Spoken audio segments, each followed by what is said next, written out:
கர்த்தருடைய பரிசுத்த நாம் மகிமைப்படுவதாக. தேவன் இன்றைக்கு நமக்கு கொடுக்கிற ஒரு அழகான வசனம், மனுஷருடைய தப்பிதங்களை நீங்கள் அவர்களுக்கு மன்னித்தால் உங்கள் பரமபிதா உங்களுக்கு மன்னிப்பார்.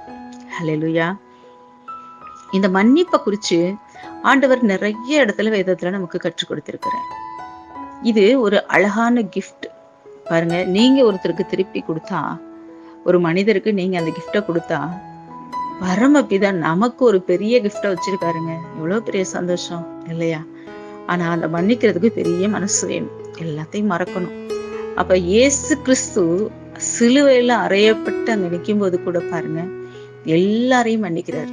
எதிரிகளை மன்னிக்கிறாரு, அவருக்கு விரோதமா செய்யக்கூடிய எல்லாரையும் மன்னிக்கிறாரு இல்லையா? அதே குணம் நம்ம கிட்ட வேணும்னு ஆண்டவர் எதிர்பார்க்கிறாரு. சோ அந்த கிஃப்டை வாங்கிக்கிறதுக்கு நீங்க ரொம்ப ஆசையா இருக்கீங்களா? எல்லாரையும் மன்னிங்க. கர்த்தர் நிச்சயமா நமக்கு அருள் செய்வார். ஆமென்.